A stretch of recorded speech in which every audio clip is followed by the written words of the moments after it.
Chapter 8. Jules de Grandin poured out a couple of tablespoonfuls of brandy into a wide-mouthed glass and passed a goblet under his nose, sniffing appreciatively. "Not at all, Jeremy. From the first, I did suspect there was something not altogether right about the house. To begin, you will recall that on the night Monsieur Van Ripper took us from the station, he told us his progenitor had imported the house stone by single stone to this country from Cyprus." "Yes," I nodded. "Very good.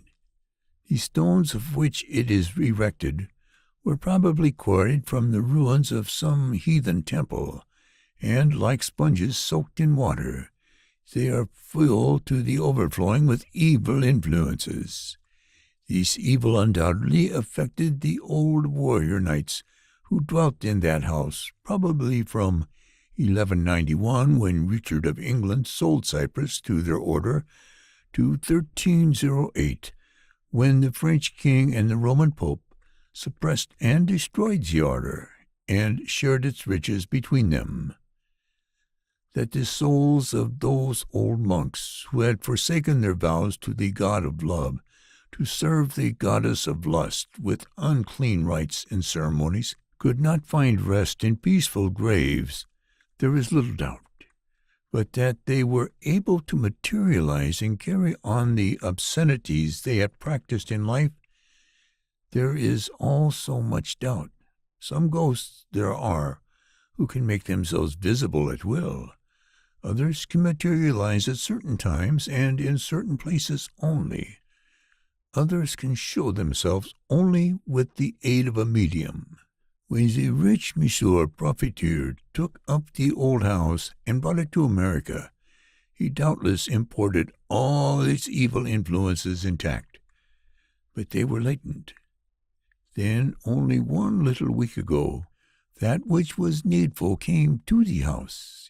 It was nothing less than Mademoiselle O'Shane's so beautiful self. She, my friend, is what the spiritualists call a sensitive, a psychic. She is attuned to the fine vibrations which affect the ordinary persons not at all. She was the innocent medium through which the wicked knights were able to effect a reincarnation. The air may be filled with ethereal waves from 1,000 broadcasting stations, but if you have not a radio machine to entrap and consolidate those waves into sound, you are helpless to hear so much as a single squeal of static. Is that not so? Very good. Mademoiselle Dunroe was the radio set.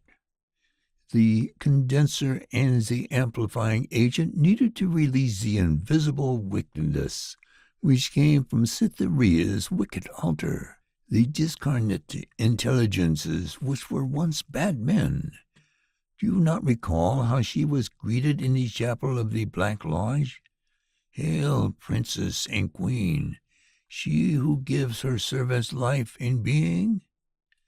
Those wicked things which once were men admitted their debt to her in that situation, my friend. Remember how Mademoiselle Dunroe told you of her inability to draw what she wished.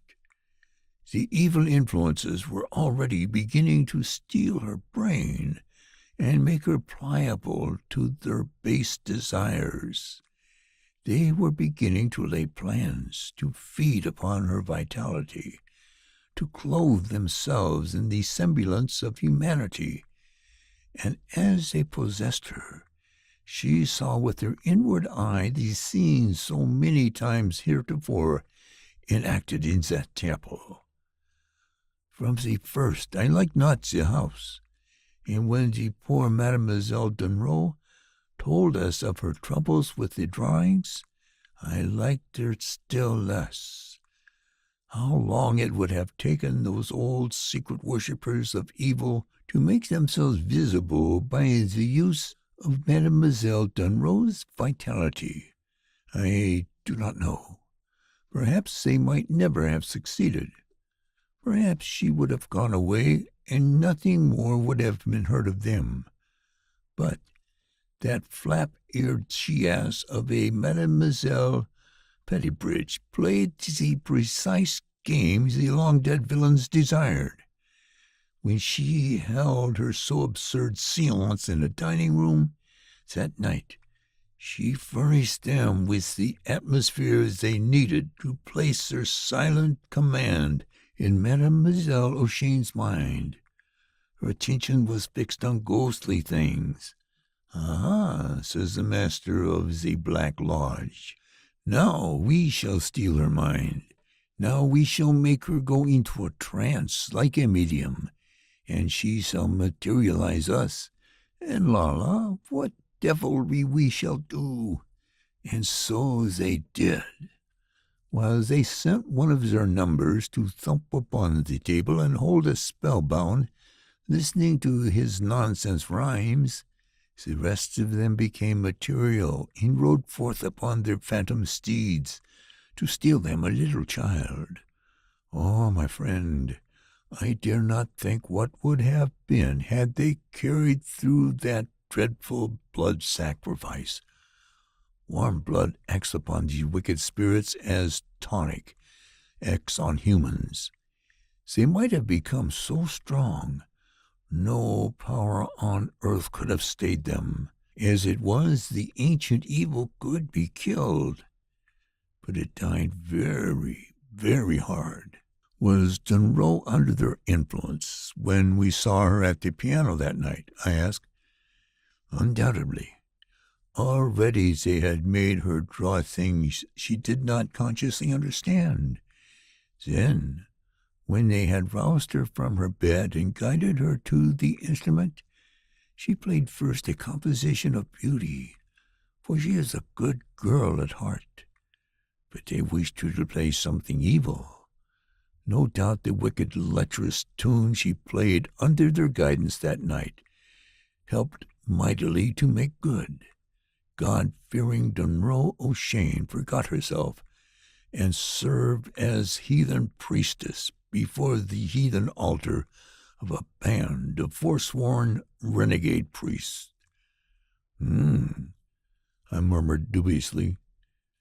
Granting your premises, I can see their logic of your conclusions. But how was it that you put those terrible ghosts to flight so easily? I waited for that question. He answered, "Have you not yet learned? Jules de Grandin is a very clever fellow. Attend me, for what I say is worth hearing. When those evil men went forth in search of prey and killed the poor policeman, I said to me, 'Jules de Grandin, you have here a tough nut indeed.' I knew it, I replied.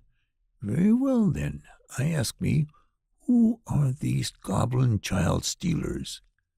Ghosts, or the evil representations of wicked men who died long years ago in mortal sin? I return. Now, I say, you are sure these men are materialized by Madame O'Shane? Her strange playing, her unwitting drawings, what then is such a materialization composed of? Of what some call ectoplasm, others psychoplasm, I reply. But certainly I will not give myself peace till I have talked this matter over completely. But what is that psychoplasm, or ectoplasm? Tell me that. And then, as I think and think some more, I comes to the conclusion it is but a very fine form of vibration given off by the medium, just as the ether waves are given off by the broadcasting station. When it combines with the thin, powerful vibrations set up by the evil entity to be materialized, it makes the outward seeming of a man, what we call a ghost. I decided to try a desperate experiment. A sprig of the holy thorn of Glastonbury may be efficacious as a charm, but charms are of no avail against an evil which is very old and very powerful. Nevertheless, I will try the holy thorn bush. If it fail, I must have a second line of defense. What shall it be? Why not radium salt? Radium does wonderful things. In its presence, non-conductors of electricity become conductors. Leyden jars cannot retain their charges of electricity in its presence. For why? Because of its tremendous vibration. If I uncover a bit of radium bromide from its lead box in that small enclosed chapel, the terrific bombardments of the alpha, tau, and gamma rays it gives off as its atoms disintegrate will shiver those thin vibration ghosts to nothingness, even as the Boche shells crush the forts of Liege. I think I have an idea, but I am not sure it will work. At any rate, it is worth trying. So, when Mademoiselle O'Shane lies unconscious under the influence of evil, I rush here with you, borrow a tiny little tube of radium bromide from the city hospital, and make ready to fight the evil ones. Then, when we follow Mademoiselle Dunro into that accursed chapel under the earth, I am ready to make the experiment. At the first door stands the boy, who was not so steeped in evil as his elders, but he succumbed to the holy thorn sprig. But once inside the chapel, I need something that will batter those evil spirits to shreds. So I unseal my tube of radium, and poof, I shake them to nothing in no time. But won't they ever haunt the cloisters again? I persisted. Bah, I have not said I have destroyed them utterly, he demanded. Let us speak of them no more. And with a single prodigious gulp, he emptied his goblet of brandy. This has been The Chapel of Mystic Horror by Seaberry Quinn, narrated by Mike Vendetti. Production copyright 2024 by Mike Vendetti Productions. www.mikevendetti.com